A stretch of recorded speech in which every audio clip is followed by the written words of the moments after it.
Don't mind my multitasking. Huh? Not at all. This file work and Yes, sir. paperwork is such a nuisance.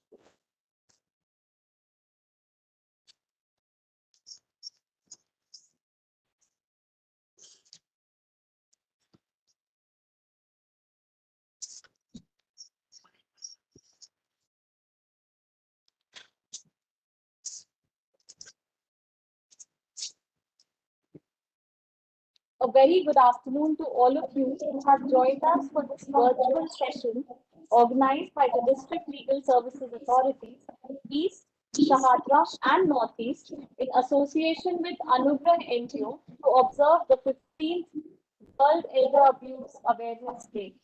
Today, in this pandemic-ridden world, as we remember virtually, we express our solidarity with our senior citizens who are not just a treasure trove of worldly knowledge and experience, but whose constant care and guidance ensures that we do not drift away from our ethical mooring. आज के दिन हम अपने वरिष्ठ नागरिकों को न सिर्फ श्रद्धांजलि अर्पित करते हैं, पर उन पे हो रही यातनाओं पे संवेदना भी व्यक्त करते हैं। आज वो दिवस है जब हम न सिर्फ वरिष्ठ नागरिकों के प्रति अपनी अनुभूति व्यक्त करते हैं, किंतु इस बात पर भी मंथन करते हैं कि उनकी जिंदगी को कैसे बेहतर बनाया जाए, उनकी खोती हुई अस्मिता एवं गरिमा को कैसे पुनः स्थापित किया जाए। It is said that the keenest revelation of a civilization's soul is the way it treats its most vulnerable people, children who are in the dawn of their life, citizens who are in the twilights of their life, and the sick persons who are in the shadows of their lives. The way we treat our senior citizens reflects on how civilized a society we are. Sadly, during the pandemic, the vulnerabilities of our senior citizens have enhanced, and this calls for deliberations on ways to ensure healthy and dignified aging, and also discussions on laws protecting the senior citizens. The endeavor of today's webinar is just to do that. We have with us two very eminent personalities who have, through their dynamic and charismatic personalities, worked for the betterment of lives of the senior citizens. I welcome Dr. Nimesh Desai, Director IBHAS, and Dr. Abha Chaudhary, Chairperson, Anugrah NGO. Welcome, sir and ma'am. Dr. Nimesh Desai, who is an established name in the field, he does not need introduction for many of us. Sir has the distinction of working at some of the most prestigious medical institutions of our country. He has worked at NIMHANS Bangalore from the year 1982 till the year 1988, and then he joined All India Institute of Medicine in the year 1988. He continued to work there till 1998 and then joined IBHAS. He's been serving at IBHAS ever since then. Ever since Sir has been at the helm of affairs of IBHAS, he has helped the institute gain the reputation of an institution of national importance and eminence. Sir is also known for his intellectual prowess, and he has been rightly conferred fellowships like the prestigious Humphrey Fulbright Scholarship at the John Hopkins School of Public Health in the year 2001, from where he did his master's in public. He was also conferred the fellowship by the National Academy of Medical Sciences, India, and was also conferred the fellowship by the Royal College of Psychiatry. Sir has also been on the editorial board of the Journal of Psychiatry published in India. Sir's papers have been published in several internationally and nationally journals. Sir has played a pivotal role in the formulation of national guidelines of disaster management on the subject of mental health and psychosocial services based on his research and service delivery experience after the 2001 Gujarat earthquake and the 2004 tsunami. For his tireless efforts in the field of mental health, Sir has been conferred numerous awards by national and international organizations. It is indeed an honor to have such a trailblazing personality among will be talking to us about healthy aging in this age of pandemic. I also extend my heartfelt welcome to Dr. Abha Chaudhary, Chairperson, Anugrah, which is an NGO working in the field of old age care, networking and advocacy, legal aid and counseling, corporate social responsibility, and skill development of geriatric caregivers. Abha ma'am, who has an experience spanning more than 2 decades in the field of gerontology and geriatric care, has completed her BA Political Science and MA Sociology from Lady Shri College and Delhi School of Economics, Delhi University.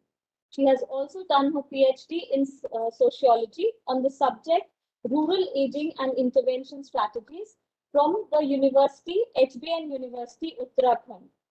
She was conferred the fellowship by Rotary International Foundation. Ma'am has worked as an expert with several United Nations agencies and has written reports on social inclusion of older persons in South Asia and food and nutrition security. As a key collaborator with the Ministry of Social Justice and Empowerment, Government of India, she is also a member of the State Council for Older Persons, Government of NCT of Delhi. She is a visiting professor, faculty member at Nihon University, Tokyo, Japan, and she is also an expert member on aged care in NHRC and advisory committees of various ministries in states and in the national government. Ma'am is a master trainer, a motivational speaker, and a resource person on corporate social responsibility, women empowerment, sustainable community-based interventions, retirement planning, and whatnot. She truly has donned several mantles and has displayed immaculate professionalism in all her endeavors. So, ma'am would be talking about the innovative interventions taking place at the Swabhiman Parisar, which she has conceptualized in East Delhi. So, without further ado, I'll just hand over the session to Dr. Desai first, who will be talking about healthy aging. Or, sir, should I take it first? If you ask me, I can take it up first, sir. Sir, you're on mute, sir. Sir, you're on mute, sir. हम शुरू कर देते हैं. Right, sir. मुझे give me 30 seconds.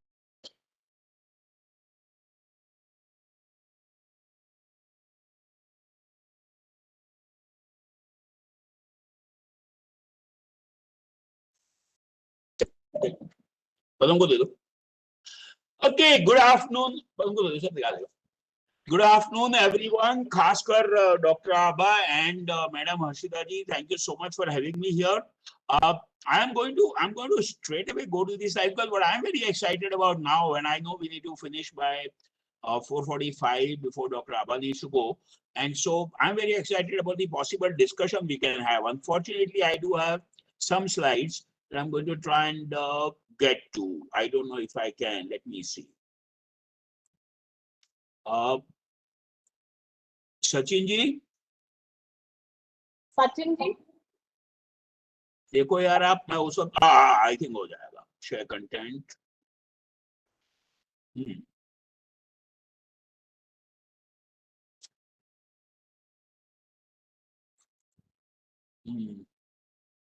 Sachin,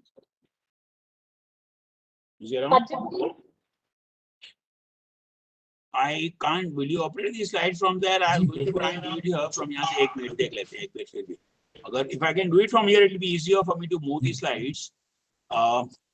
Do I understand right, Harshita ji, that we mostly have only elderly people, or do we also have non-elderly? So some youngsters have also joined us because they also want to. Okay, okay, right. Okay, I think we are here. So that's what I'm going to talk about. I'm going to really move quickly, friends, forgive me, because I'm really now looking forward to more discussion with Dr. Abha and Harshita ji both. That's the institution that I work at, the old Shadra Hospital, which is now IBAS. What I think we need to do is redefine, reinvent, and rejuvenate old age.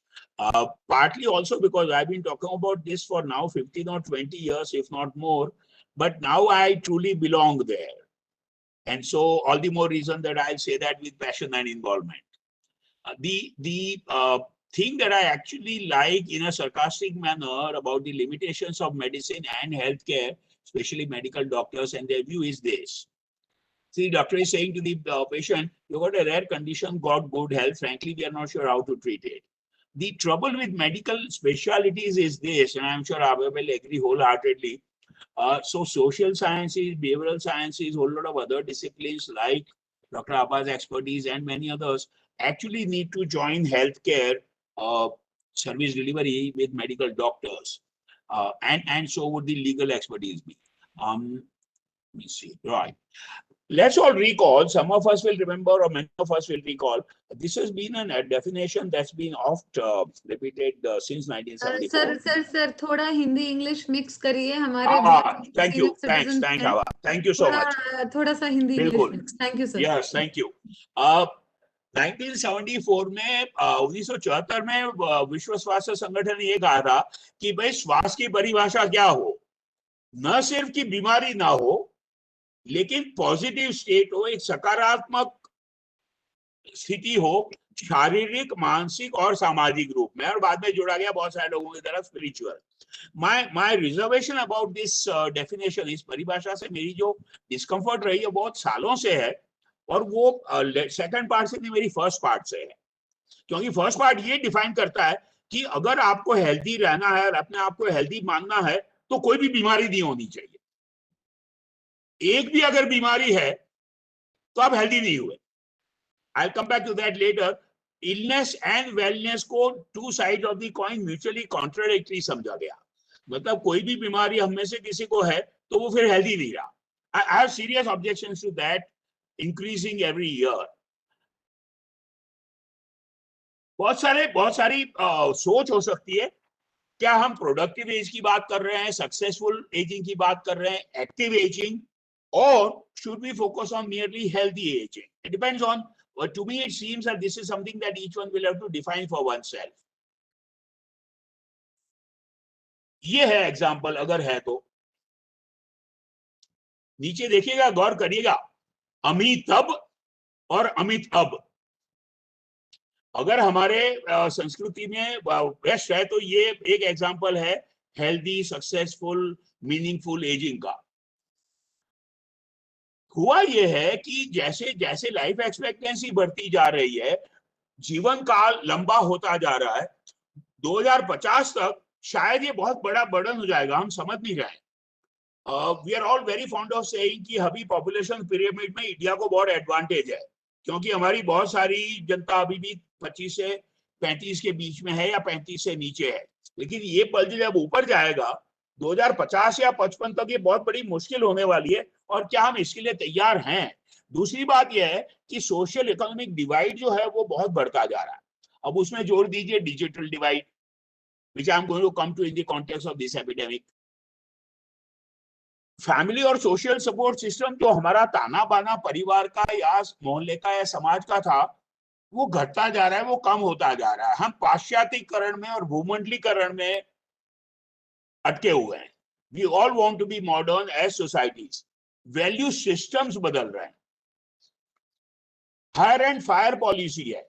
जो पुराने वक्त में हमारे बाबूजी को और previous generation को जो लाइफ टाइम पेंशन मिलती थी वो तो खत्म हो गई. अब लाइफ टाइम पेंशन का जमाना गया. सोशल सिक्योरिटी स्कीम्स जो वेस्टर्न कंट्रीज में है, विकसित देशों में, वो मोस्टली है नहीं. Forget social security scheme, health insurance schemes elderly के लिए नहीं है. So the health care for the elderly is actually a serious problem. Besides, the cost of living बहुत बढ़ती जा रही है.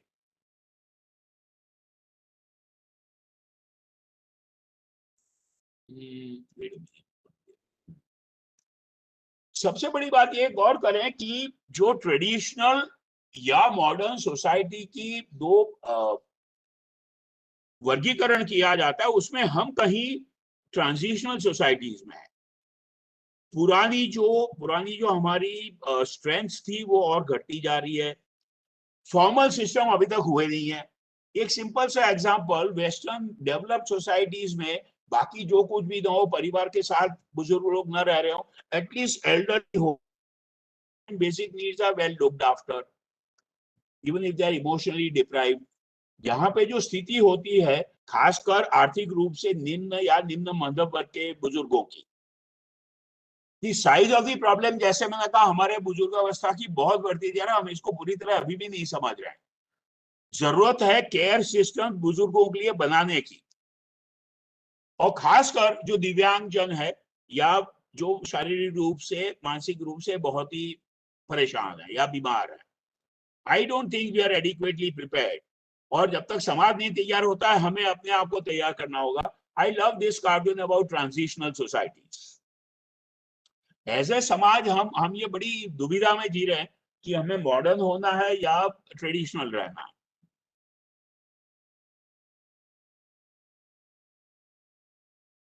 Should we equate aging with old age? Aging is a process that starts possibly from young age, certainly from adulthood or middle adulthood. We are all aging. Everybody is constantly aging. जैसे मैंने कहा, मैं इस topic पे कम से कम 15-20 साल से या 25 साल से बात कर रहा हूँ, तब मैं इस एज ग्रुप में नहीं था। अब मैं हक से यहाँ बिलोंग करता हूँ, पिछले 1 आध साल से कम या 6 महीने से।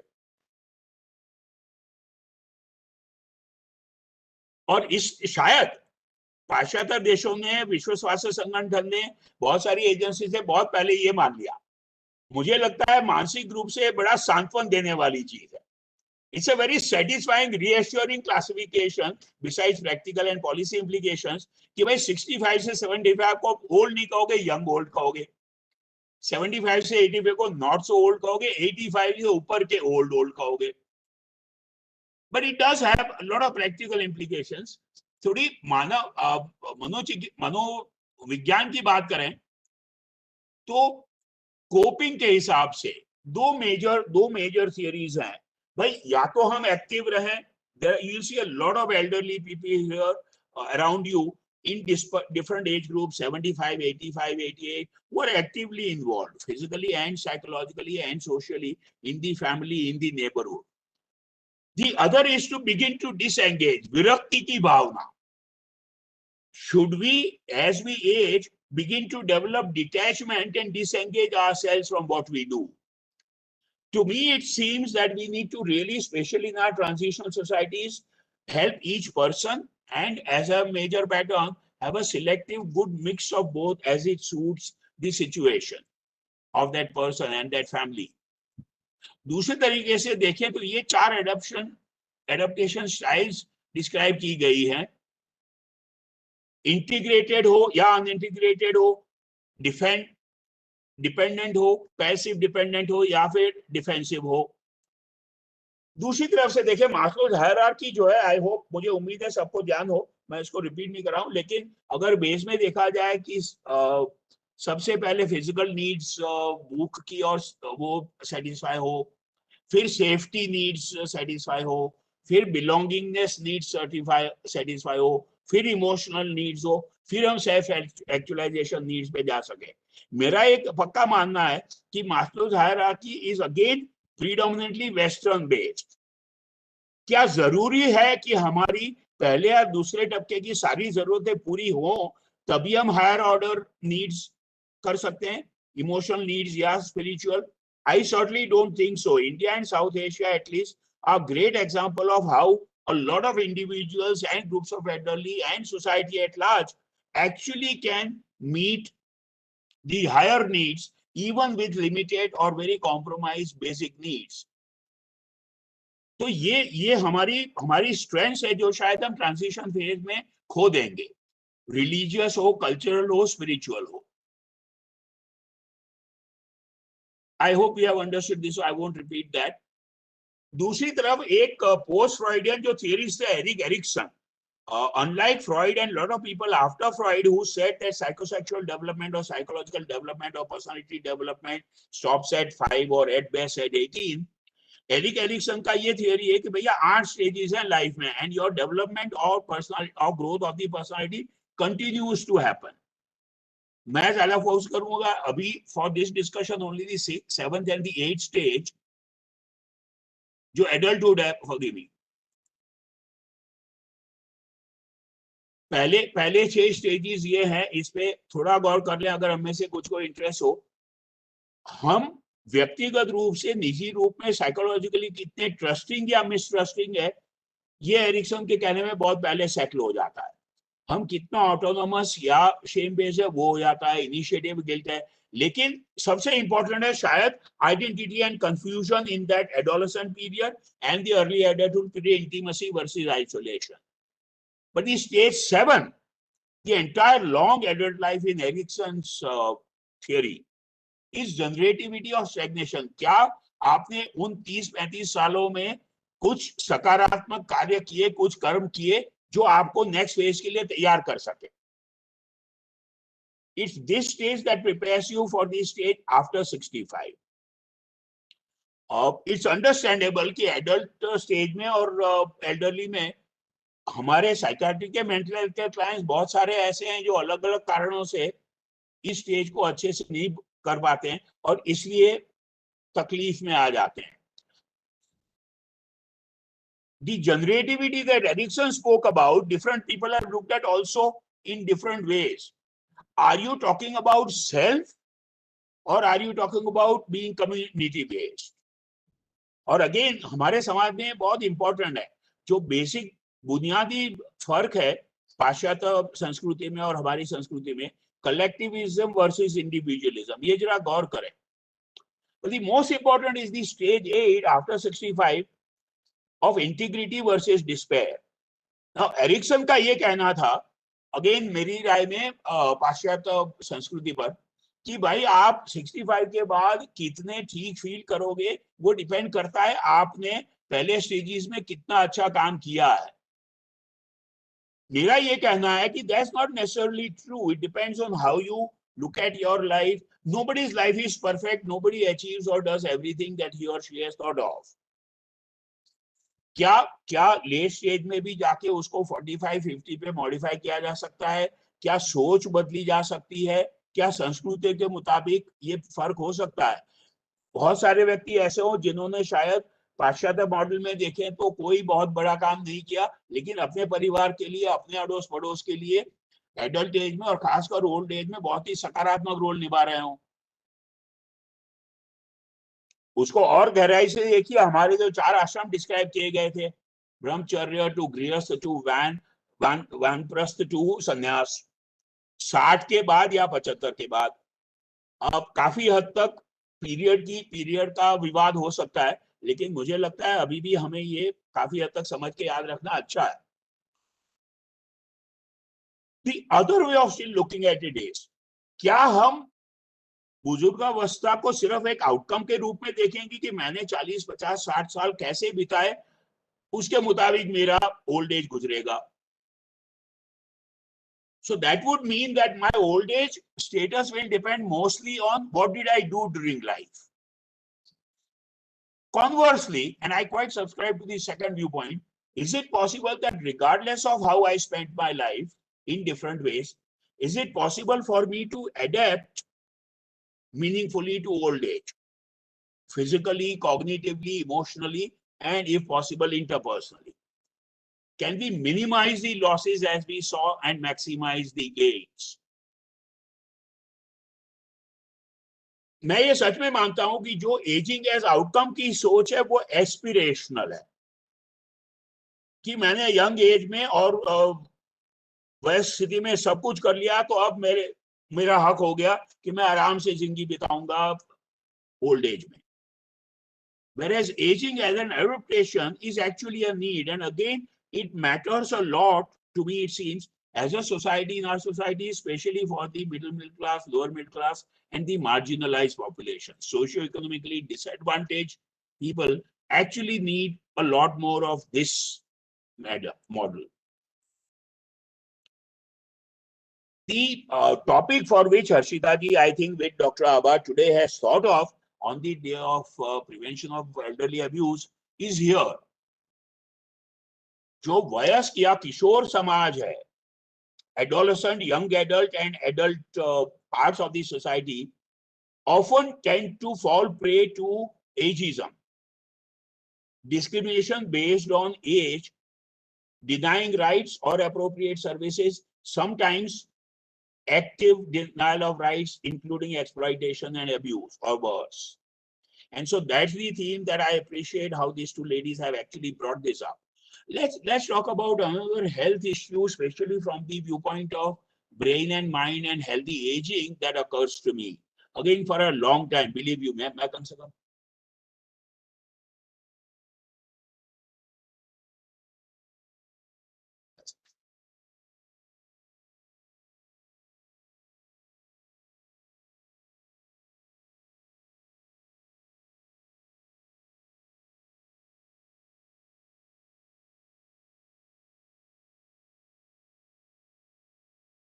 धीरज मैं वेबिनार पे हूँ, बोलो यार। Hello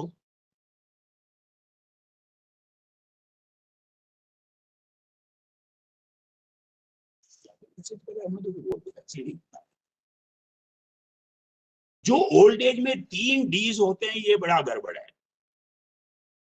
disability, dementia and depression, वो अक्सर ओवरलैपिंग सर्कल्स होते हैं। डिप्रेशन होता है ओल्ड एज में बहुत सारे कारणों को लेकर,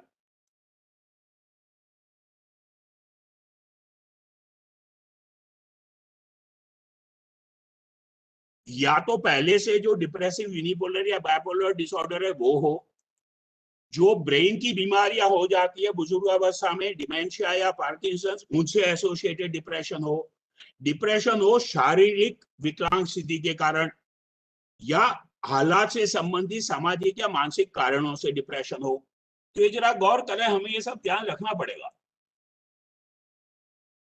एक चीज जरा यहाँ बात कर लें, बहुत महत्व की है, बहुत सालों से मुझे ये आंकड़े बड़े परेशान करते रहे। यूएस का ये डेटा है, लेकिन जरा गौर करिएगा, मैं डेटा आंकड़े कम आपको बर्डन किया है। अगर उन बुजुर्गों को देखा जाए जो इंस्टीट्यूशंस में है, तो डिप्रेसिव सिम्टम्स होते हैं करीब 1/3 में, 30% में। लेकिन जो डिप्रेशन की बीमारी है, निदान के योग्य और इलाज के योग्य, वो पाया गया कम से कम 12%। और जो इंपॉर्टेंट डेटा वो ये है, जो बुजुर्ग समाज में रह रहे हैं, परिवार के साथ या खुले समाज में, वहां डिप्रेसिव सिम्टम्स की तादाद ऑलमोस्ट वही है, करीब 1/3। लेकिन डिप्रेसिव डिसऑर्डर की तादाद बिल्कुल घट जाती है, 1 to 2%, 12% से घट के। तो पते की बात यह है कि अगर डिप्रेशन से बुजुर्गावस्था में बचना है और हमें हमारे बुजुर्गों की मदद करनी है कि डिप्रेशन की बीमारी से बचे, तो बहुत जरूरी है कि जहां तक हो सके एल्डर होम्स का इस्तेमाल कम हो, बुजुर्ग खुले समाज में संभव हो तो परिवार के साथ हो या दूसरे व्यक्तियों के साथ हो।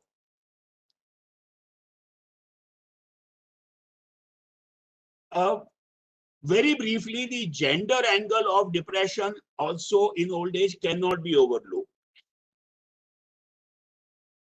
डिप्रेशन महिलाओं में ज्यादा जरूर होता है, ऑलमोस्ट हर स्टेज में, किशोरावस्था में, एडल्टहुड में, मिडिल एज में, but it's about the same age in man in old as.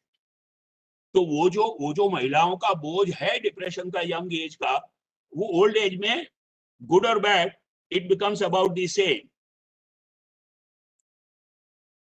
ये हम बात कर चुके हैं, लेकिन एक बार फिर रिवाइज कर लें। शारीरिक तकलीफें, social isolation, economic and financial constraint, psychological factors. कौन से साइकोलॉजिकल फैक्टर्स? ये प्लीज गौर करिएगा। मुझे ये 25-30 साल से लग रहा है, और जैसे मैं हमारे बुजुर्गों को देखा हूं या मैं खुद महसूस कर रहा हूं, हमारे साथियों को देखता हूं, शब्द प्रयोग या विचार जो डिसेबिलिटी का है वो भी उतना नहीं मायने रखता है। मेरी सोच में difficulty in acceptance of the decline in abilities, सुनने की, देखने की, आसानी से मूवमेंट करने की, लोकोमोटर, हमारी जो सारी सेंसेस हैं डे टू डे लाइफ के लिए, उसमें धीरे धीरे कम से कम कमी आने लगती है। कोई मेजर डिसेबिलिटी या कॉम्प्रोमाइज ना हो, but I am not able to run और सी और hear as well as I did at 25 or 45 or 55, और ये स्वीकार करना बहुत मुश्किल होता है 65, 75, 80, 85 के बाद। That's the psychological factor that contributes to at least the depressive symptoms. दूसरों पे निर्भर होने की जरूरत, जो मेजॉरिटी सिचुएशंस में अनअवॉइडेबल है। दुनिया से, समाज से जो निराशा, जो डिसइल्यूशनमेंट होता है, obviously lack of support and relationships, and of course जो हम सबने सुना है, मुझे लगता है बहुत सारे जो कॉमन डायलॉग मानव इतिहास में है, उसमें से एक ये है कि हमारे जमाने में ऐसे नहीं होता था। The past seeming glorious is a fallacy that all of us go through, but in the elderly tends to happen much more कि हमारे जमाने में सब बहुत अच्छा था। ब्रीफली ये बात कर लें, डिप्रेशन किसी भी उम्र में, खासकर बुजुर्गावस्था में, इलाज क्यों किया जाए? अगर आर्गुमेंट ये किया जाए 2-3 लेवल पे कि भाई डिप्रेशन क्रिएटिव भी हो सकता है, डिप्रेशन को व्यक्ति अच्छे से सकारात्मक यूज भी कर सकता है, डिप्रेशन में शायद डिप्रेशन ओल्ड एज का अनअवॉइडेबल अभिन्न अंग है। Not necessarily true. We must remember that depression के इलाज के बहुत सारे फायदे हैं, बहुत स्ट्रॉन्ग कारण है। साइकोलॉजिकल सफरिंग कम की जाए, जो आसपास डिप्रेस व्यक्ति के रह रहे हैं उनके इम्पैक्ट कम हो। कॉम्प्रोमाइज प्रोडक्टिविटी ओल्ड एज में भी लागू होती है। Most important, immunosuppression and malnutrition. I am going to explain that on the next slide in the diagram. और इम्यूनिटी कॉम्प्रोमाइज होने के कारण जो दूसरी समस्याएं होती है, and of course suicide attempts and suicide. Psychiatry और मेंटल हेल्थ भी 30-40 साल पहले ये गलती कर रहा था कि बच्चों में और एल्डरली में सुसाइड करीब करीब नहीं होता है या बहुत कम होता है। That's not true. In fact, the elderly suicide is usually a serious problem with biological depression or other causes of depression. 2 minute इस पे गौर करिएगा जो हमने पिछली स्लाइड में कहा, माल न्यूट्रिशन, इन्फेक्शंस और बाकी हेल्थ समस्याएं, इम्यूनोसप्रेशन और डिप्रेशन एक दूसरे को फीड करते रहेंगे। इस पे गौर करें।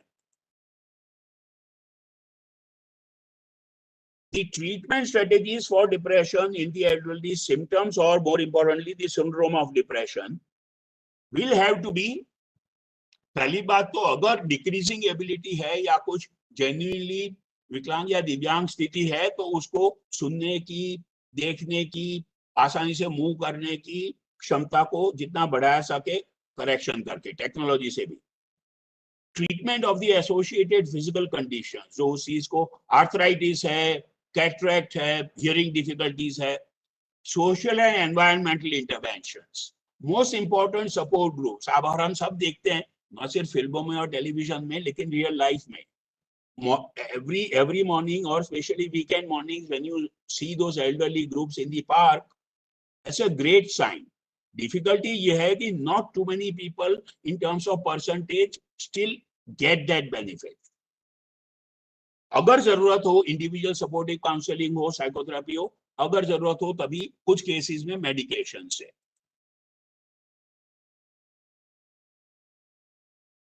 We all realize this, but let's revise this one more time. What's most important, partly from Maslow's hierarchy, and we all know this, unfortunately, हमारे यहाँ ये काफी हद तक नहीं हो पाता है. Physical security and safety. We have all been familiar with how physically unsafe the elderly couple or the elder gentleman or lady living in urban areas or megalopolises are. Minimal physical comfort, financial issues, technological issues that I'll talk about in a minute, especially about this pandemic, the changing societal values, and of course, there is no escaping the gender issues, elderly women, widows. I can't but briefly recall what Hendricks had said way back. Circumstances of older women do not come about by chance. I actually love it. Hendricks said they are socially constructed and reflect social priorities. एक और psychological researcher है Bangalore university में, उन्होंने भी बड़ा अच्छा कहा है, and I quote, widows are rarely mentioned in the literature on poverty, though most widows are poor. In public debates on social policy, though they should be one of the main concerns of policymakers, or even by women's movements, which is preoccupied with problems of younger women.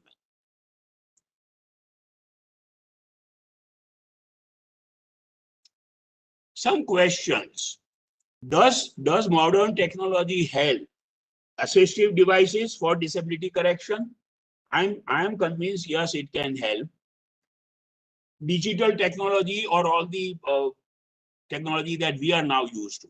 Are models of care significantly different in East and West? And should we in the East necessarily follow similar or same models of care for the elderly by building more and more homes?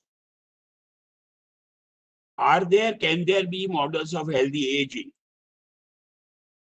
Can there be a unitary model, or actually it will vary as per the social class, the cultural, social, religious group?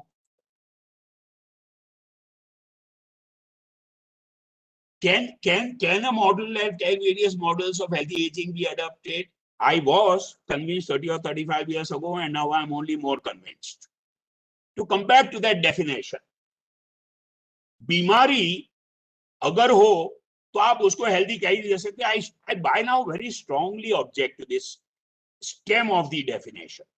Health is not only absence of disease. मतलब ये तो given कर दिया कि अगर कोई भी एक बीमारी है तो आप अपने आप को हेल्दी समझ ही नहीं सकते और समाज भी आपको हेल्दी नहीं देखेगा. Forget the second part of the definition.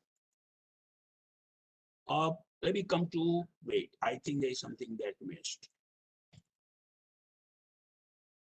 ये मैं मनोचिकित्सा और मनोरोग के परिप्रेक्ष्य और ओवरऑल पब्लिक हेल्थ के एक्सपीरियंस और परिप्रेक्ष्य पिछले 10-15-20 सालों में और कन्विंस हो गया हूं, at least from my 30s and 40s, that I think human race, including the field of health, has been making a huge mistake. With more and more long-term non-communicable diseases, lifelong diseases, I think we need to entirely reorient ourselves, not only for the elderly, but even people in their 30s, 40s, and 50s. That to remain well despite illness or health problem is the challenge. That illness and wellness are not mutually exclusive.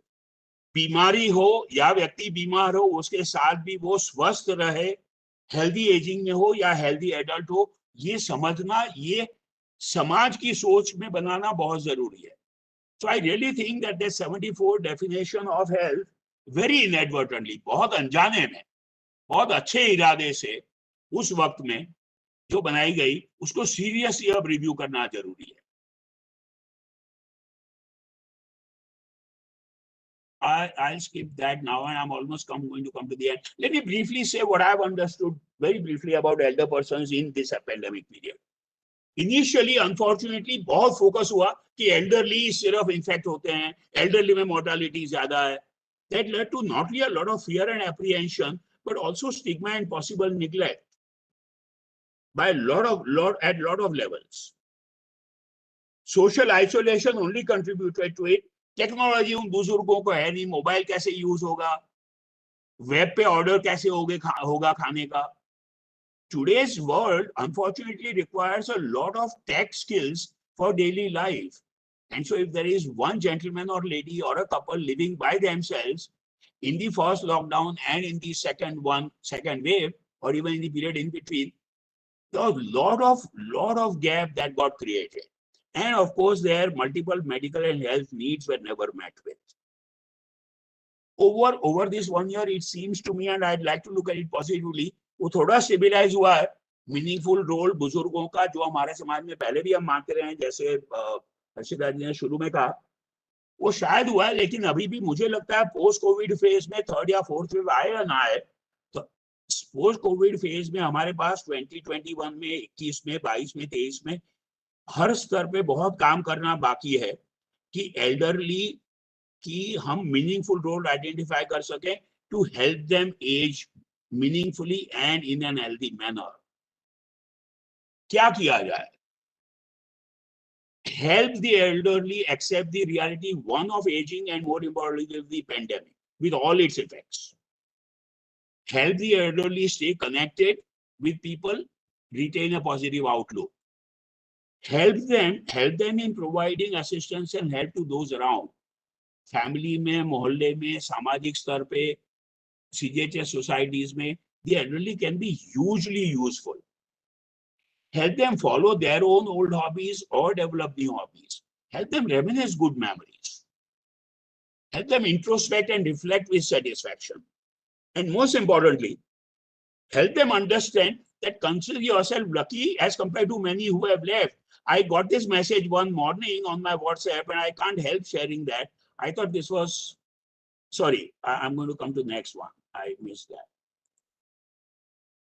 Don't regret growing old. It's a privilege denied to many. ये सोच हमें पूरे समाज में और खासकर बुजुर्ग में लानी पड़ेगी.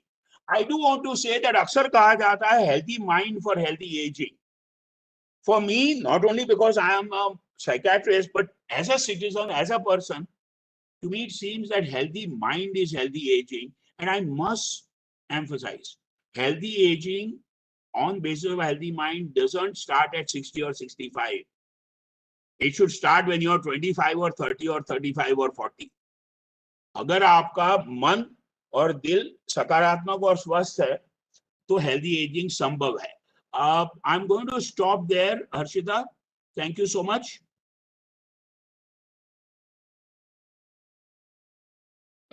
So much, sir, for the presentation. जिसमें आपने different जो challenges senior citizens को face करने होते हैं उसके बारे में describe किया. You mentioned about the disillusionment that they feel with the present society, the feeling of disconnect that they have, and the retrospective falsification being one of the factors.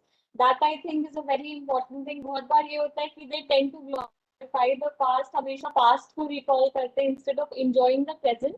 And I think वो feeling के लिए कहीं ना कहीं हम लोग जिम्मेदार हैं. जो आपने बात करी एजिज्म के बारे में, so we as the younger generation are somewhere at fault because हम लोग बहुत बार उनके जो इनपुट्स होते हैं या जो आइडियाज होते हैं उनको बहुत डिसमिसिवली करते हैं, फिर या फिर बहुत वैसे बोलेंगे कि अरे जनरेशन गैप है, आप नहीं समझोगे and all of that. So I think we are equally culpable उनको वो डिस्कनेक्ट फील कराने के लिए. So it's time we make a course correction. अपने जो inadvertently हम लोग कुछ statements देते हैं वो correct करें. और एक और चीज तो हमें probably realize करनी होगी age related issues जब होते हैं, maybe these people are not economically productive for us. वो हो सकता है हमारे financial family income में contribute ना कर रहे हो, but they have wealth of knowledge and experience. I think we can make good use of it. उनका जो emotional support होता है उसको अगर हम लोग यूज करें बच्चों को वैल्यू इनकल्केशन के लिए, I think they have a very important role to play.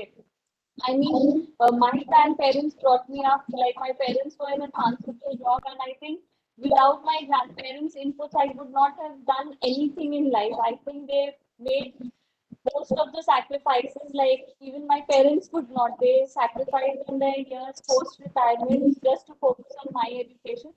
So I think we should understand the value and the importance we have in our lives, and उनको हमेशा positive affirmation दिलाना कि age is something जो हम लोग की generation आज हम लोग यंग है, हो सकता है आगे 30 साल बाद हम लोग का उससे भी वर्स सिचुएशन हो. सो वो हमेशा ये दिखाना कि they are better off, they should be thankful that they are alive. So I think अगर हम लोग वो पॉजिटिव एफर्मेशंस देते रहेंगे तो things would look better and senior citizens का जो कंडीशन है वो डेफिनेटली इम्प्रूव करेगा. So from here I take off, I start with the other topics जो मैं discuss करूँगी. मेरा legal aspect पे discussion रहेगा. I'll talk about the maintenance of senior citizens and parents act. Basically 2007 का जो act है उसके बारे में मैं बात करूँगी. आज इस प्लेटफॉर्म पे मैं Delhi state legal service authority की प्रतिनिधि के रूप में बात करूँगी. डालसा का हमेशा यही इनिशिएटिव रहा है कि वो जनमानस में उतर के लोगों को उनकी कानूनी अधिकार के बारे में बताए और कानूनी जागरूकता उत्पन्न करे. सो आज मैं सरल भाषा में जो मेन प्रोविजन जो मेन प्रावधान है 2007 के अधिनियम के उनके बारे में बात करूंगी. I have a small presentation to share. I will just share that. Sachin ji, Sachin ji,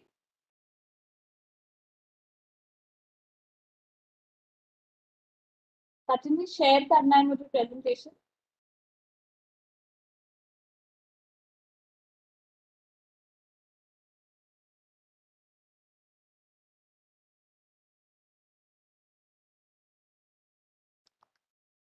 Sachin जी आप वहां पर हैं?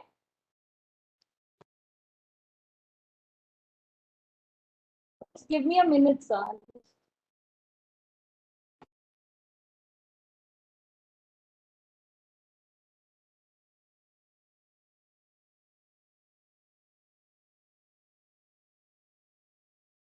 राइट। सो आज मैं आपसे इस एक्ट के मेन प्रोविजन के बारे में बात करूँ, राइट। सो इस एक्ट का क्या ऑब्जेक्टिव है, इस एक्ट का उद्देश्य क्या है, राइट, और ये एक्ट क्यों लाया गया।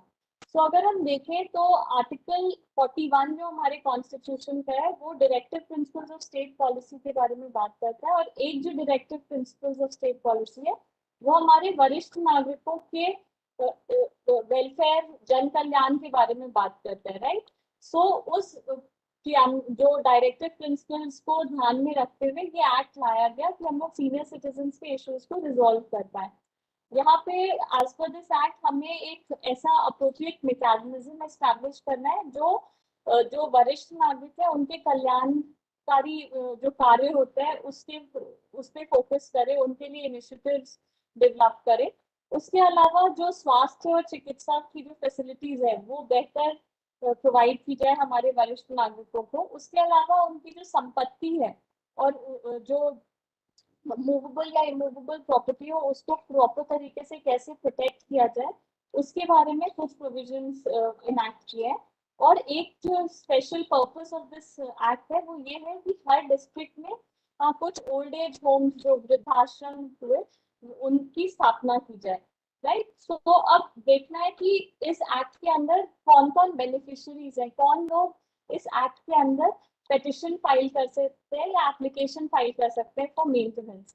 तो according to this act parents, grandparents, माँ बाप, नाना नानी, दादा दादी, senior citizens who are unable to maintain themselves from their property. So जरूरी नहीं है कि जो सीनियर सिटीजन इस एक्ट के अंदर पेटिशन फाइल कर रहा है वो आपके पेरेंट ही हो, वो आपके कोई रिलेटिव भी हो सकते हैं जो इस एक्ट के अंदर आपसे मेंटेनेंस क्लेम कर सकते हैं, राइट। और जो पेरेंट्स है वो जरूरी नहीं कि सिर्फ आपके बायोलॉजिकल पेरेंट्स ही आपसे मेंटेनेंस क्लेम कर सकते हैं। इवन जो आपके सपोज आपको किसी ने गोद लिया है तो योर अडॉप्टेड पेरेंट्स जो है उनको भी वो अधिकार है कि वो आपसे मेंटेनेंस के लिए क्लेम करे, राइट। बहुत बार होता है कि सपोज एक फादर है, उनकी फर्स्ट वाइफ से उनका एक बेटा और बेटी था, फर्स्ट वाइफ का देहांत हो जाता है, वो दूसरी शादी करते हैं। तो अब दूसरी जो वाइफ है वो ओल्ड एज उनका हो गया, वो 65 की हो गए। तो ये जो स्टेप सन और स्टेप डॉटर है वो ये नहीं बोल सकते कि ये हमारी स्टेप मदर है and we are not like responsible for maintaining. Step fathers and step mothers have equal right, वो भी आपसे मेंटेनेंस क्लेम कर सकते हैं, राइट। उसके बाद सीनियर सिटीजन अब है कौन, क्योंकि किसी भी एक्ट में अगर आपको बेनिफिशियरी देखना है तो उसमें ये सर्टेन होना पड़ेगा कि सीनियर सिटीजन की परिभाषा में कौन कौन आते हैं। सो उसमें सीनियर सिटीजन की परिभाषा में कोई भी भारतीय नागरिक जिसकी उम्र 60 साल से ऊपर की है, राइट, सीनियर सिटीजन का। पेरेंट के लिए अगर देखा जाए तो पेरेंट के लिए ये आयु का मानक एप्लीकेबल नहीं है, राइट। पेरेंट हो सकता है 60 साल से कम भी हो, लेकिन अगर वो अपने को अपनी आमदनी से मेंटेन करने में असमर्थ है तो वो भी अपने जो बच्चे, जो बालिग बच्चे हैं उनसे मेंटेनेंस क्लेम कर सकते हैं, राइट। ऐसा नहीं है कि पेरेंट्स अगर 60 साल से कम है तो वो क्लेम नहीं कर सकते। हाँ, वहां पे कोर्ट्स को ये देखना होगा कि जो बच्चा है वो क्या कमा रहा है, कितना कमा रहा है, कितने बच्चे, ये सारे फैक्टर्स देखते हुए कोर्ट को या जो ट्राइब्यूनल है, सीनियर सिटीजन ट्राइब्यूनल, उसको देख के अकॉर्डिंगली लाइक मेंटेनेंस अवॉर्ड करना होगा, राइट। जो दूसरा सवाल था मैंने ऑलरेडी आपको बता दिया कि weather a parent below 60 years of age can claim maintenance under the act और नॉट। तो हाँ, वो कर सकते हैं। सीनियर सिटीजन अगर कोई रिलेटिव है तो वो 60+, लेकिन अगर कोई पेरेंट है तो 60 से कम की आयु के पेरेंट्स भी अपने बच्चों से मेंटेनेंस क्लेम कर सकते हैं, राइट। अब ये जो मेंटेनेंस के लिए एप्लीकेशन है वो किसके अगेंस्ट फाइल किया जाएगा। जो पेरेंट या ग्रैंड पेरेंट, आपके माँ बाप या नाना नानी, दादा दादी, आपके against like either in the capacity of a son or daughter or grandson or granddaughter can file an application claiming maintenance, right। और ये जरूरी नहीं है कि सिर्फ जो पेरेंट्स हुए जिनके बच्चे हैं सिर्फ वही मेंटेनेंस क्लेम कर सकते हैं। कोई भी आदमी जो हो सकता है निसंतान हो, इशूलेस पर्सन भी, अगर जिसकी आयु 60 साल से ज्यादा की है वो भी अपने कुछ कैटेगरी ऑफ रिलेटिव से मेंटेनेंस क्लेम कर सकता है। तो आइए अब देखते हैं कि वो कौन सी कैटेगरी ऑफ पीपल है जिनसे वैसा व्यक्ति जो निसंतान है और जो सीनियर सिटीजन है वो किन लोगों से मेंटेनेंस क्लेम कर सकता है। वो मेंटेनेंस एक रिलेटिव से क्लेम कर सकता है जो रिलेटिव नाबालिग ना हो, जिसके पोजेशन में उस सीनियर सिटीजन की कोई प्रॉपर्टी हो। राइट, 2007 के बाद सपोज सीनियर सिटीजन ने कोई प्रॉपर्टी अपने किसी भांजे या भतीजे को दिया इस आश्वासन पे कि वो उसके मेंटेनेंस की नीड्स जो है, like daily maintenance needs, health needs, nutritional needs का ध्यान रखेगा, और इस आश्वासन पे अगर कोई सीनियर सिटीजन अपनी संपत्ति को ट्रांसफर कर देता है या गिफ्ट कर देता है अपने नेफ्यू या नीस को, और इस ट्रांसफर के बाद उसका नेफ्यू या नीस या कोई भी रिलेटिव उसको मेंटेन नहीं करता और कन्नी काटता है उससे, तो उस केस में सीनियर सिटीजन जो है वो अपने रिलेटिव से मेंटेनेंस क्लेम कर सकता है। या फिर वो मेंटेनेंस उस व्यक्ति से भी क्लेम कर सकता है जो उस सीनियर सिटीजन के डेथ के बाद उसकी प्रॉपर्टी में जिसे हिस्सा मिलेगा। एज पर लॉ अगर वो उसका कोई एयर है, legal air, putative legal air, तो वो मेंटेनेंस क्लेम कर सकता है उस व्यक्ति से। इसके अलावा आप देखता है कि मेंटेनेंस है क्या।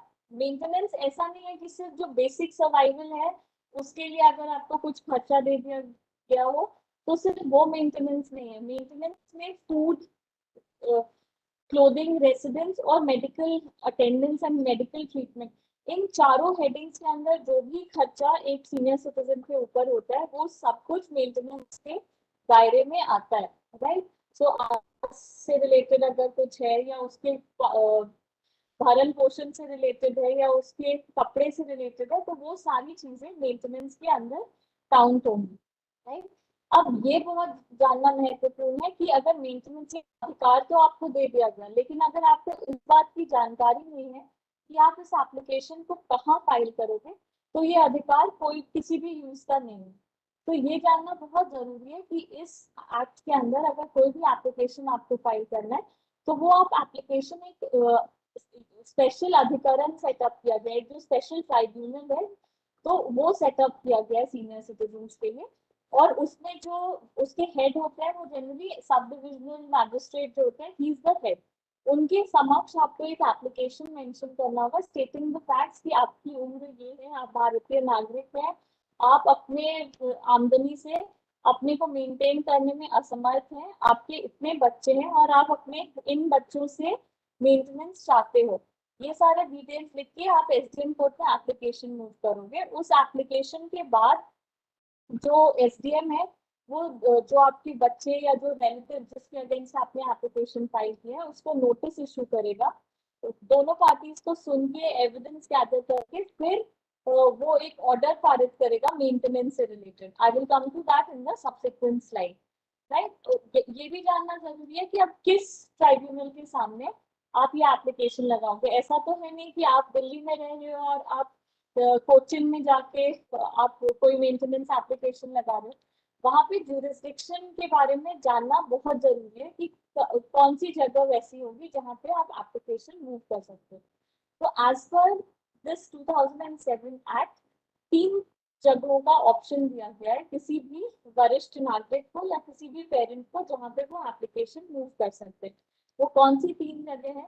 जहाँ पे पेरेंट्स रह रहे हो या पेरेंट्स या सीनियर सिटीजन, जहाँ या इस वाली स्लाइड में जहाँ पे भी पेरेंट्स है वहाँ सीनियर सिटीजन भी वहाँ पे कर सकते। जहाँ पे पेरेंट्स या सीनियर सिटीजन अभी रह रहे हो, प्रेजेंट में रह रहे हो, वर्तमान में रह रहे हो, या पास्ट में जहाँ वो रह चुके, भूतकाल में अगर वो कहीं पर रह चुके हैं तो वहां पे वो फाइल कर सकते हैं। या जहाँ पर जिस बच्चे से वो मेंटेनेंस क्लेम कर रहे हैं वो रह रहा हो या जहाँ पे वो रिलेटिव रह रहा हो वहां पे ये एप्लीकेशन लगाई जा सकती है। राइट, अब ये भी जानना बहुत जरूरी है कि क्या एप्लीकेशन सिर्फ एक पेरेंट या वरिष्ठ नागरिक ही लगा सकता है या उसके बिहाफ पे कोई और भी लगा सकता है। सो यहाँ पे मैं आपको बताना चाहूंगी कि एक पेरेंट या एक वरिष्ठ नागरिक खुद से तो एप्लीकेशन लगा ही सकता है, बट उसके बिहाफ पे कोई और बॉडी जो एक रजिस्टर्ड बॉडी हो as per the society registration, suppose कोई एक एनजीओ है जो किसी एल्डरली लाइक जो एल्डरली पीपल है उनके वेलफेयर के लिए काम कर रही है और वो रजिस्टर्ड एनजीओ हो, तो उन केसेस में वो एनजीओ भी उस एल्डरली पर्सन या उस सीनियर सिटीजन के बिहाफ पे एप्लीकेशन लगा सकती है। बट हाँ, वहाँ पे उस एंटिटी को ये प्रूव करना होगा कि वरिष्ठ नागरिक या जो पेरेंट है वो खुद ऐसा एप्लीकेशन मूव करने में असमर्थ है, राइट। इसके अलावा बहुत बार जो एसडीएम है वो सुओ मोटो कॉग्निजेंस ही ले सकते हैं। ऐसा होता है कि हम लोग बाहर में पढ़ते हैं कि सड़क पे एक वृद्ध महिला मिली जिसके खाने पीने के लिए कुछ नहीं था, वो बहुत मैल थी, बिल्कुल लाइक बीमार थी, मैल थी, कपड़े नहीं थे उसके पास प्रॉपर, और लाइक बोलने पे वो बस एक किसी जगह का नाम बता रही थी, जब भी उससे पूछा जाए तो वो एक ही पता बता रही थी और किसी एक पर्सन का नाम ले रही थी। ऐसी घटनाएं होती रहती है, न्यूज़पेपर में हमेशा आमतौर पर रिपोर्टिंग होती रहती है। तो अगर एसडीएम को लगता है तो एसडीएम इन मैटर्स को भी सुओ मोटो टेकअप कर सकता है। उसके बच्चे या उसके रिलेटिव, जो वृद्ध महिला है उसके बच्चे या रिलेटिव के बारे में इंफॉर्मेशन गैदर करके कि कहाँ पे वो लोग रहते हैं, कितने बच्चे हैं, उन लोगों को नोटिस इशू कर सकता है और अपने समक्ष बुला सकता है और प्रोसीडिंग्स अंडरटेक कर सकता है। सो ये 3 माध्यम है जिस तरीके से लाइक जो 2007 एक्ट है उसमें प्रोसीडिंग्स किया जा सकता है, राइट। अब मैंने आपको पहले ही बताया कि एक बार जब एप्लीकेशन में आता है तो उसमें पार्टीज को नोटिस किया जाता है, जो भी चिल्ड्रन है या रिलेटिव उनको नोटिस किया जाता है, हियरिंग होती है, एविडेंस होता है और उसके बाद ऑर्डर ऑन मेंटेनेंस होता है। तो रिकंसिलिएशन, अगर कुछ आपसी समझौते से कुछ हल निकल सकता है तो रिकंसिलिएशन भी प्रमोट होता है। लेकिन अगर सपोज जो बच्चे हैं, जो रिलेटिव हैं, वो बिल्कुल अपने उत्तरदायित्व को नहीं मानता और वो बोलता है कि मेरी कोई रिस्पॉन्सिबिलिटी नहीं है इस वरिष्ठ नागरिक को या माता पिता को मेंटेन करने की, तो उन केसेस में जो है सारा मटेरियल कंसिडर करते हुए ऑर्डर पास कर सकता है, राइट। उसके अलावा कुछ जो क्वेश्चंस हमारे पास हमेशा आते हैं डीएलएसए में जब कोई वृद्ध महिला या वृद्ध व्यक्ति हमारे पास आते हैं, वो ये है कि क्या वो 2 फोरम्स में लाइक मेंटेनेंस क्लेम कर सकते हैं, लाइक 2 एक्ट्स के अंदर क्या वो मेंटेनेंस क्लेम कर सकते हैं, जो सीआरपीसी है उसके अंदर या जो 2007 का अधिनियम है, दोनों के अंदर वो मेंटेनेंस क्लेम कर सकते हैं। तो यहाँ मेरा जवाब है कि दोनों एक्ट्स के अंदर वो साइमल्टेनियसली रिलीफ क्लेम नहीं कर सकते। उनको डिसाइड करना होगा फोरम कि वो ट्राइब्यूनल के सामने जाना चाहते हैं या कोर्ट्स में आकर वो अपना मेंटेनेंस क्लेम करना चाहते हैं 125 सीआरपीसी। यहाँ डिफरेंस ये है कि अगर वो एसडीएम कोर्ट को अप्रोच करते हैं तो एसडीएम कोर्ट का एक अपर कैप है मेंटेनेंस का, जो 10,000 से ज्यादा मेंटेनेंस नहीं मिल सकता अगर आप ट्राइब्यूनल के सामने जा रहे हैं। लेकिन हाँ, अगर आप किसी क्रिमिनल कोर्ट में 125 पिटिशन फाइल करते हैं, अगर कोर्ट्स में आके आप 125 सीआरपीसी का पिटिशन फाइल करते हैं तो वहाँ कोई अपर कैप सेट नहीं है।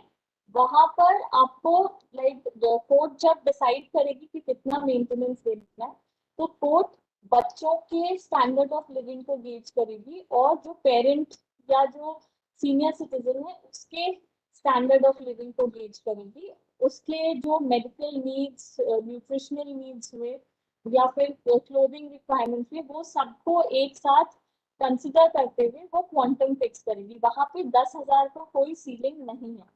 So many well-to-do people also can approach the courts for maintenance under Section 125 CRPC. So this is the difference that I have to mention. उसके अलावा क्योंकि ये वेलफेयर ओरिएंटेड लेजिस्लेशन है तो इसमें एक प्रोविजन है कि कोई भी ऑर्डर जो एसडीएम जो ट्राइब्यूनल पास कर रहे हैं उसकी ऑर्डर की कॉपी निःशुल्क जो प्रोवाइड की जाएगी, जो सीनियर सिटीजन है उनको या जो पेरेंट्स हैं उनको, and this is a matter of right, right.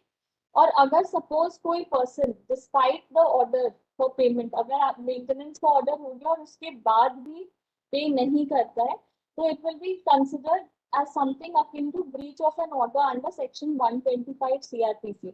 तो वहां पे आपको जेल भी भेजा जा सकता है या फिर आपके वारंट्स भी हो सकते हैं to recover the amount of maintenance due. तो ये सारे पीनल कॉन्सिक्वेंसेस प्रोवाइड किए हुए हैं लेजिस्लेशन में, राइट। अपर कैप का मैंने पहले ही जिक्र कर दिया कि 10,000 रुपए का अपर कैप है on the maintenance that can be granted by a tribunal. And एक और चीज जो ध्यान रखने की है, ऐसा नहीं है कि एक बार अगर कोई आदेश पारित हो गया मेंटेनेंस पे करने का तो वो इरिवोकेबल होगा या फॉर परपेचुटी वो रहेगा। डिपेंडिंग ऑन द सर्कमस्टांसेस वो ऑर्डर को मॉडिफाई भी किया जा सकता है।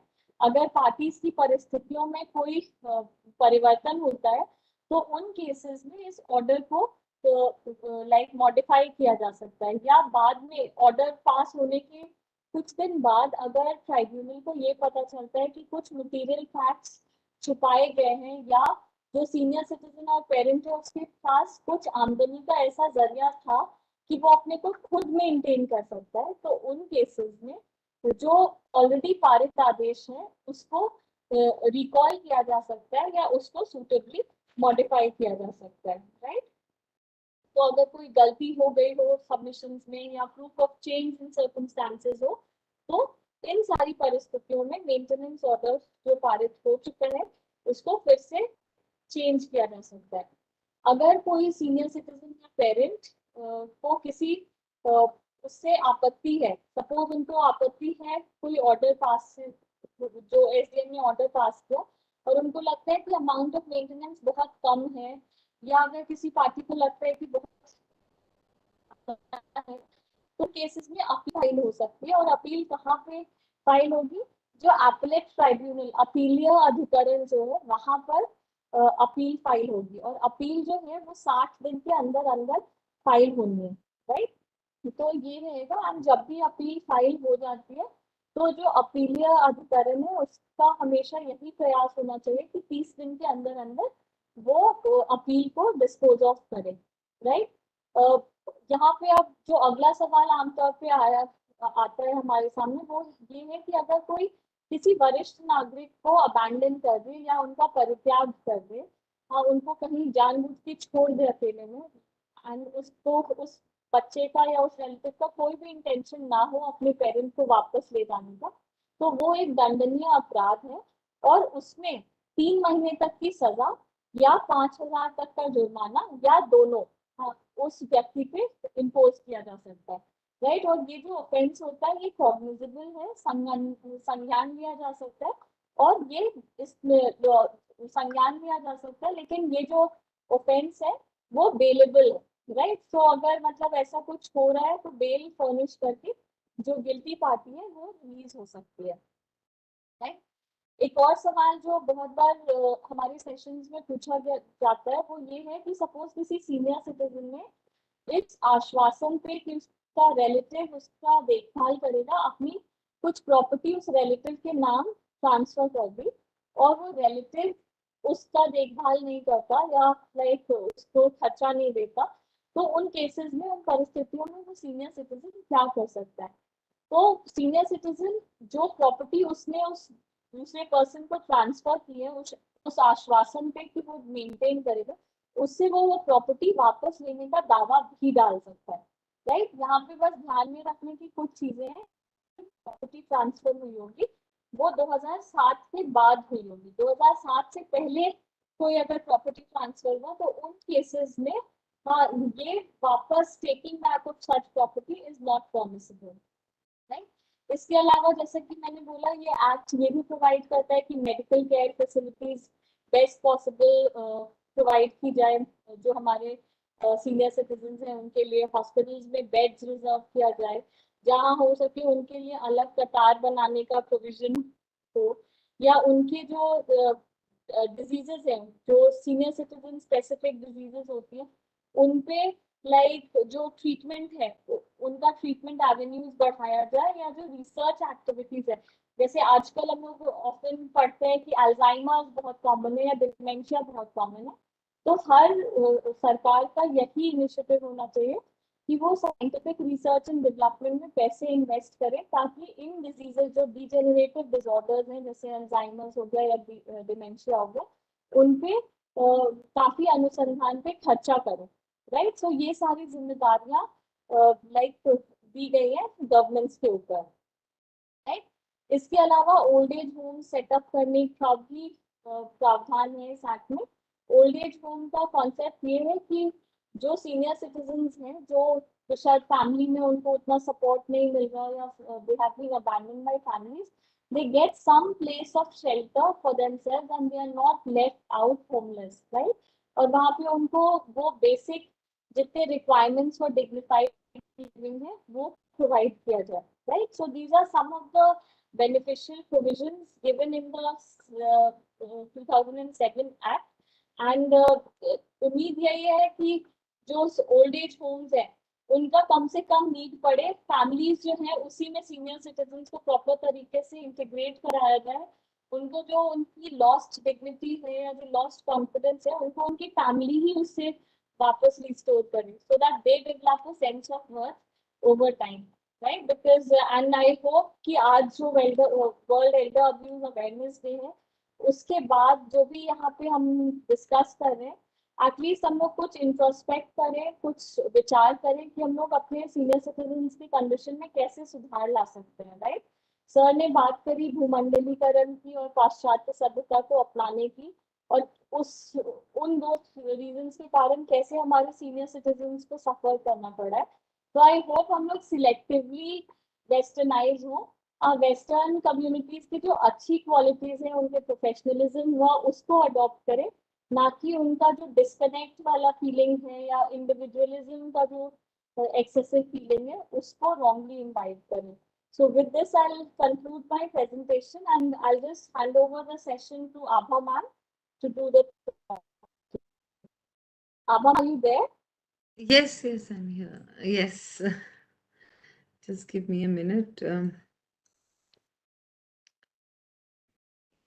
Okay. Thank you, Harshita ji. It has been a significant and a long day. So we are I would like to start this long day with something very interesting for participants also and for our co-panelist also. Sir ने बहुत अच्छी अच्छी चीज़ें बताई, पर अब हम उन्हें कुछ अच्छी सी चीज़ दिखाएंगे। स्वाभिमान परिसर का एक छोटा सा वीडियो हम उनको दिखाएंगे, जिससे वो देख के जो एक उनको लगेगा कि एक्टिव एजिंग, प्रोडक्टिव एजिंग सब कुछ यहाँ पे बहुत अच्छे से हो रहा है। So doctor Desai, you can have a look at this. Is it visible, Harshita ji? Is it visible? Yes, ma'am. It's visible, ma'am. Okay. Visible.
Yes, so this was just a small glimpse into the very innovative project which has been set up by the SLSA, and it was based on this series of petitions, series of surveys that Anugrah had submitted to then acting Chief Justice Ma'am, Honorable Justice Miss Geeta Mittal.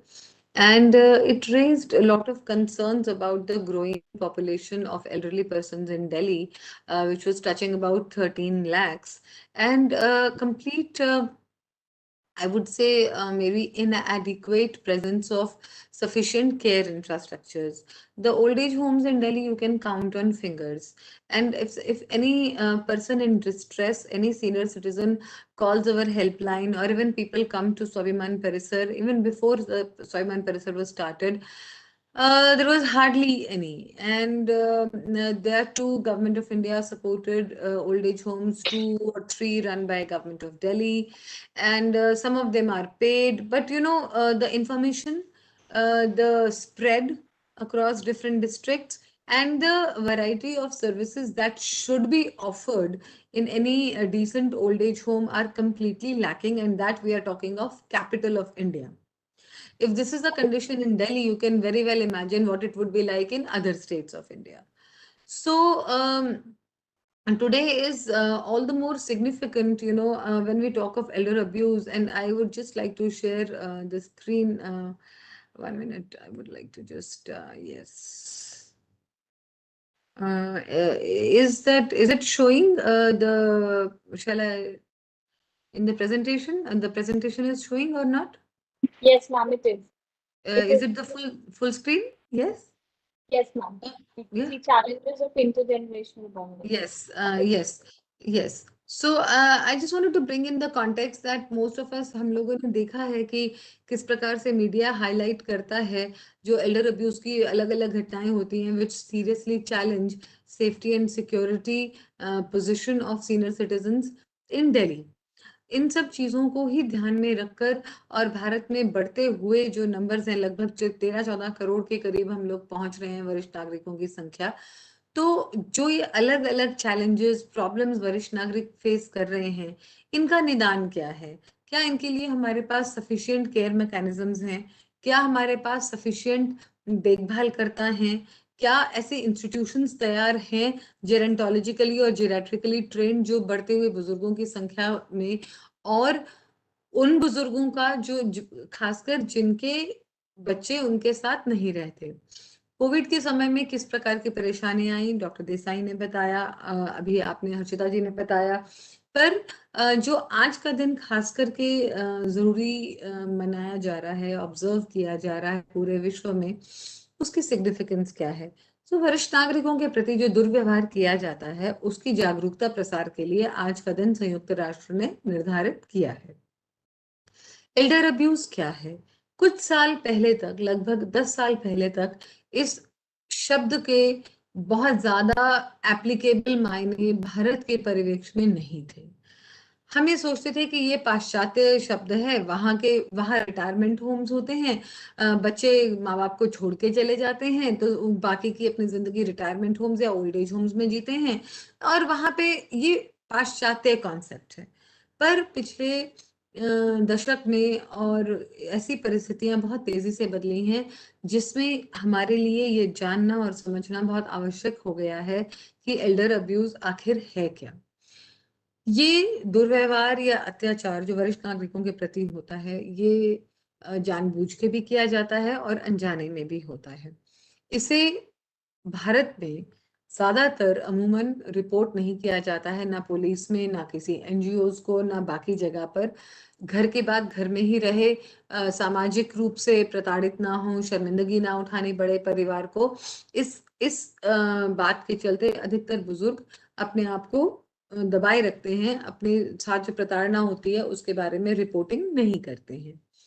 अब जो ये अलग अलग प्रकार के abuse होते हैं, जो बहुत विजिबल फॉर्म ऑफ अब्यूज होता है, वो है फिजिकल अब्यूज, जहाँ पे मारपीट होती है, बीटिंग्स होती हैं, उनको अलग अलग प्रकार से प्रताड़ित किया जाता है। ये तो बहुत फिजिकल, बहुत विजिबल चीज हो गई। पर उसके अलावा जो बहुत ही ज्यादा रैम्पेंट है, बहुत ही ज्यादा प्रचलन में है, वो है निग्लेक्ट। घर में रहते हुए भी उनकी देखभाल ना करना, समय पे भोजन, दवाई, कपड़ा, उनको उनकी जो बाकी ज़रूरतें हैं, आध्यात्मिक ज़रूरतें हैं, भावनात्मक ज़रूरतें हैं, उन पे उचित ध्यान ना देना। और जब ये समस्याएँ बढ़ती जाती हैं तो उन्हें बोझ के रूप में मानना शुरू कर देना और उन्हें घर से निकाल देना या अबैंडन कराना कहीं पर। एक जो बहुत ही साइलेंट फॉर्म ऑफ किलर जो देसाई साहब अग्री करेंगे, जो डिप्रेशन, डिमेंशिया और ये सब मेंटल हेल्थ प्रॉब्लम्स का जो बेस है, that is emotional and psychological forms of abuse. ये नेसेसरली फिजिकल नहीं होता, पर धीरे धीरे धीरे धीरे एजिज्म, एजिंग स्टीरियोटाइप्स, बुजुर्ग को इतना ज्यादा बोझ के रूप में, अननेसेसरी ऑब्जेक्ट के रूप में फीलिंग करवाई जाती है और उनकी हर प्रकार की जो एक डिग्निटी या रिस्पेक्ट की उनकी जो रिक्वायरमेंट होती है, उसे दरकिनार किया जाता है और ये चीज बढ़ती जाती है। बहुत सारे सर्वेज ने ये भी पॉइंट आउट किया है कि जो फाइनेंशियल एक्सप्लॉयटेशन है, उस पर मैं आगे की स्लाइड्स में आऊंगी। हम अभी आपको ये जरूर बताना चाहेंगे कि अलग अलग सर्वेक्षणों ने ये चिन्हित किया है कि एल्डर अब्यूज करते कौन हैं?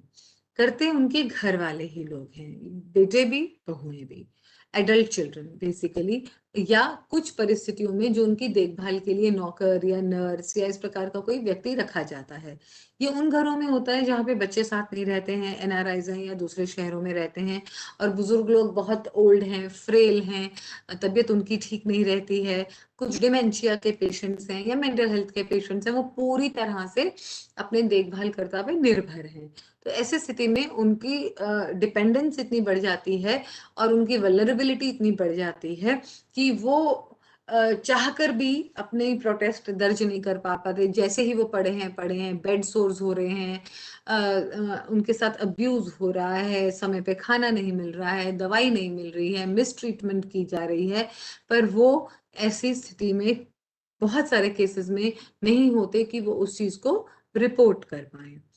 इसी तरह निग्लेक्ट, जैसे मैंने कहा, मूलभूत जो आवश्यकताएं हैं, भोजन, पानी, shelter, personal hygiene, essential needs, वो तो या तो रिफ्यूज कर दी जाती हैं या वो परिवार आर्थिक रूप से इतना सुदृढ़, इतना सक्षम नहीं होता कि वो वरिष्ठ नागरिकों की इसे अनइंटेंशनल अब्यूज में माना जाएगा कि उनकी वो देखभाल कर सके। वही जैसे मैंने कहा कि बात बात पे उन्हें धमकाना, इंसल्ट करना, नीचा दिखाना, उनकी बात को इग्नोर करना, वो एक परसिस्टेंट एंग्विश और पेन उनके मन में पैदा करता है और खुद को वो बोझ और अभिशाप के रूप में मानना शुरू कर देते हैं। फाइनेंशियल एक्सप्लॉयटेशन एक बहुत ही rampant form of elder abuse है। इसमें उनकी पेंशन को हथिया लेना या जो प्रॉपर्टी है उसके बंटवारे के लिए उन्हें फोर्स करना, उनको बाकायदा अच्छे से वसीयत या विल बनाने नहीं देना और ये उनको जाहिर करना कि आपकी जरूरतें तो कुछ भी नहीं है, हम आपका ध्यान रख लेंगे, चलिए आप हमारे नाम पे सब कुछ कर दीजिए। हर्षिता जी जानती होंगी, रोज इस प्रकार के केसेस आते हैं। स्वाभिमान परिसर में जो लीगल एड क्लिनिक चलता है, हर रोज वहां 5-6 इस प्रकार के आते थे कि हमसे फ्रॉड कर लिया गया, हमसे जबरदस्ती साइन करा लिए गए, अब हमारे को घर से बाहर निकाल रहे हैं, हम क्या करें, और पावर ऑफ अटर्नी गलत तरीके से करवा ली। ये सब समस्याएं रहती हैं जो और बाकी लोग इनके ऊपर इन्फ्लिक्ट करते हैं। पर उस स्थिति में जहाँ पे वरिष्ठ नागरिक इतने हताश हो जाते हैं, निराश हो जाते हैं, डिप्रेशन में चले जाते हैं कि वो अपना स्वयं ही ध्यान रखना बंद कर देते हैं। अब हम आए हैं, बात करते हैं कोविड पैंडेमिक की। इसका एक सभी सभी जनसंख्या पे, सभी वर्गों पे बहुत ही दूरगामी परिणाम रहा है।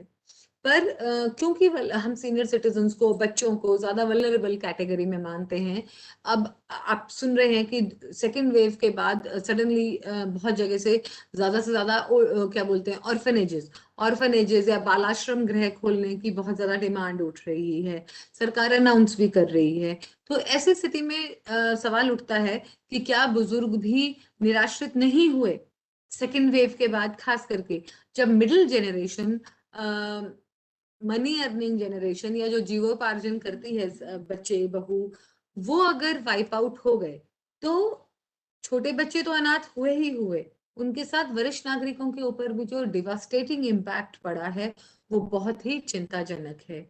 इसमें जैसे लॉकडाउन हुआ तो उनको दवाई, भोजन, बेसिक जरूरतें, अगर वो इनएक्सेसिबल, मान लीजिए सेकंड फ्लोर पे, थर्ड फ्लोर पे किसी अपार्टमेंट्स में रह रहे हैं, डिजिटली उनको नहीं आ रहा है मोबाइल चलाना, ये बहुत सारे चैलेंजेस हैं।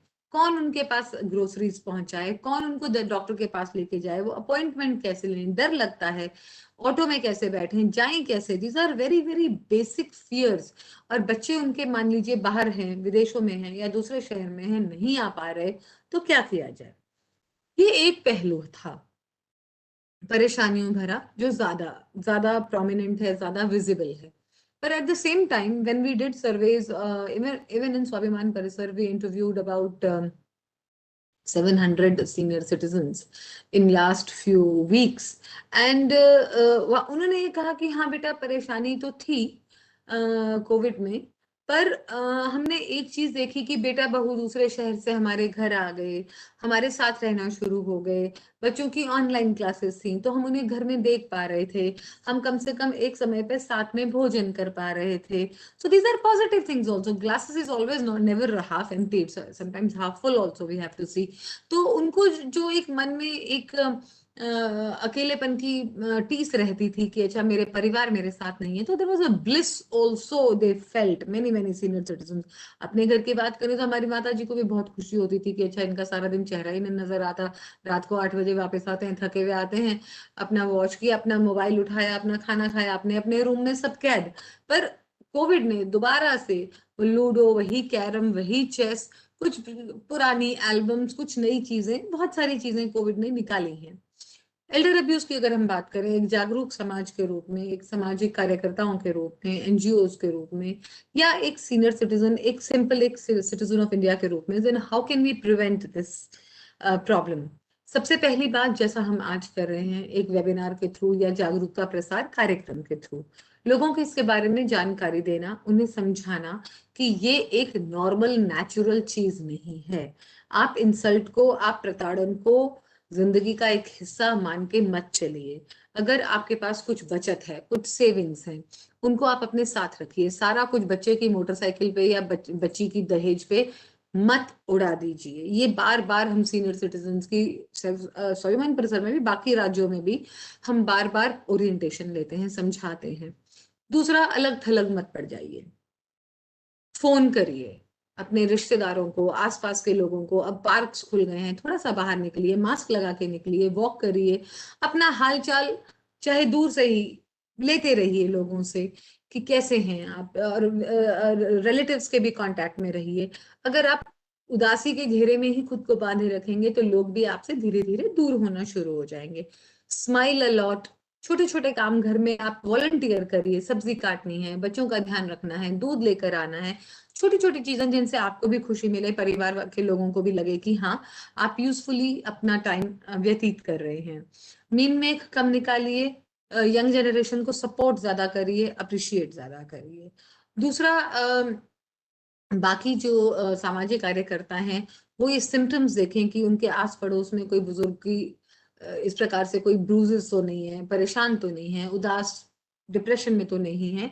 और अगर इस प्रकार के केसेस आते हैं तो उन्हें समय रहते डीएलएसए की जो हेल्पलाइंस हैं उस पर, या भारत सरकार की ये भी नई हेल्पलाइन खुली है 1 महीना पहले, एल्डर लाइन 14567। अगर आप गूगल भी करेंगे Elder line, ministry of social justice and empowerment की, ऑल ओवर इंडिया ये नंबर वैलिड है, चल रहा है 14567। तो आप इस पर भी रिपोर्ट कर सकते हैं। अब रही हमारे जॉइंट इनिशिएटिव्स की बात, जैसे कि मैंने छोटा वीडियो में दिखाया, ये लगभग 3-3.5 साल पहले ये एक भारत का पहला इनोवेटिव इंटीग्रेटेड कॉम्प्लेक्स की हमने शुरुआत की मिलके। और इसमें अलग अलग प्रकार की गतिविधियां हम लोग इसमें कैरी आउट करते हैं। Counselling, computer training, meditation, spiritual discourses, cultural programmes, हर महीने 15 से 17 इवेंट्स होते हैं। और basically legal aid, health care, recreation, इन सब चीजों का ध्यान इसमें रखा जाता है।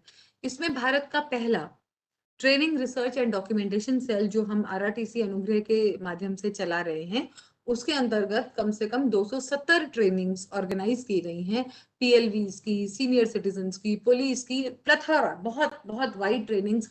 हर महीने 4 से 5 ट्रेनिंग्स हम डिफरेंट टारगेट ग्रुप्स के लिए ऑर्गेनाइज करते थे। 1400 से ऊपर सीनियर सिटीजन्स का डेटा बैंक है। कई सारे यूनिवर्सिटीज, कॉलेजेस हमारे साथ जुड़े हुए हैं, और सेकंड करियर्स या एक dignified pocket money senior citizens as PLVs भी अर्न कर पा रहे हैं। तो कुछ ग्लिम्सेस मैं आपको दिखाना चाहूंगी। जैसे हमने ये हेल्थ केयर में फोर्टिस है, मैक्स है, बहुत सारे, मौलाना आजाद है, there is a line of hospitals, even Indian Medical Association we have tied up with, so they come, they conduct a lot of counseling sessions. Plus दूसरा, जो ये स्टूडेंट्स आते हैं, जैसे ये हम पखवाड़ा मनाते हैं अप्रैल में, हेल्दी एजिंग फोर्टनाइट, तो उसमें अलग अलग स्पेशलिटीज में आते हैं, totally free of cost, totally free of cost Endeavour, ना पंजीकरण के पैसे, ना स्वाभिमान परिसर का आईडी बनने के पैसे, ना ही ये बेस्ट टू बेस्ट जो डॉक्टर्स हम रिक्वेस्ट करके एनरोल करके लेकर आते हैं कि हर सुविधा कर्टसी डीएसएलएसए वहां पे निशुल्क प्रोवाइड की जाती है।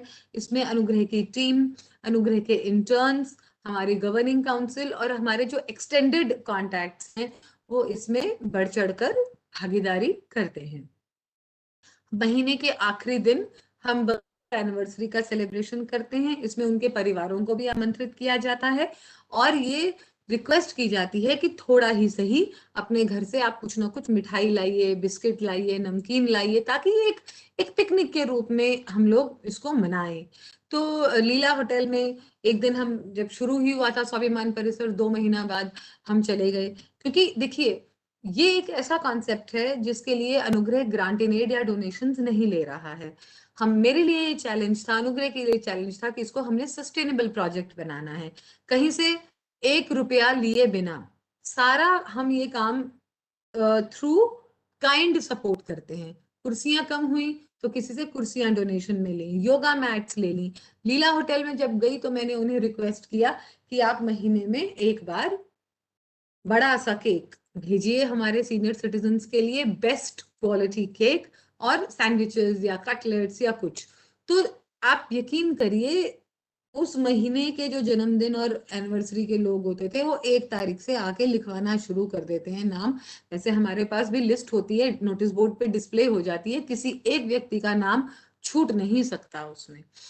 And you see the pictures, वो सिर पे टोपी लगाए हुए हैं। कई लोग तो, Harshita ji, I want to share with you कि ना वो they don't know how to blow out candles, वो देखते रहते थे केक को लेके। कई लोगों की आंखों में आंसू होते थे कि हम तो इस जिंदगी में पहली बार सेलिब्रेट कर रहे हैं, our children don't even know. पूरे हम 70 साल के हो रहे हैं पर हमारे बच्चों ने कभी पूछा तक नहीं कि बट बाबा आपका जन्मदिन कब होता है। And they would be scared even to cut the cake. तो फिर बाद में खूब मस्ती, डीजे वीजे हम खूब लगवाते थे। जिन्होंने सालों से म्यूजिक पे डांस नहीं किया वो सब उनसे हम करवाते थे, और कई बार केक लेके फिर हाई कोर्ट भी जाते थे और वहां पर भी जजेस के साथ हम शेयर करते थे। And every time Karkardooma court family, all the DLSA secretaries used to be many times a part of the celebrations. तो कोई भी त्योहार हो, उत्सव हो, वहां सब मनाया जाता है। बहुत एनकरेज किया जाता है यंग जनरेशन को, स्टूडेंट्स को, कॉलेज के बच्चों को कि वो आए, उनके साथ चेस खेलें, कहानी सुने, लेमन टी स्पून रेस करें, म्यूजिकल चेयर्स करें। और बच्चों को भी बहुत अच्छा लगता है इनके साथ आके, इनका वात्सल्य, इनका आशीर्वाद पाके। और ये सब जो महिलाएं हैं, मदर इन लॉज हैं, इनको एक नया जीवन मिला है, क्योंकि इन्हें लगता था कि अच्छा हमारा सारा दिन अब बच्चों की, पोतों की, बहुओं की, इन्हीं के घर में काम करने में निकलेगा। Now they get up, they put lipstick, they change their clothes, they have asked us to hold special beauty sessions, salon sessions. बहू को भी साथ में लेकर आती हैं, बहुत प्राउडली दिखाती हैं कि देखो ये मेरा स्वाभिमान परिसर है, ये मेरी फ्रेंड्स हैं। So it has given them a new identity, a new sense of respect and self-esteem. ये स्वच्छता पखवाड़ा है, सुबह योगा सेशंस हमने आयुष मंत्रालय के साथ टाई अप किया था, सभी कुछ निशुल्क, एवरीथिंग निशुल्क। Even the yoga instructor was paid by the ministry of Ayush. So these were some of the things that we have undertaken, and I just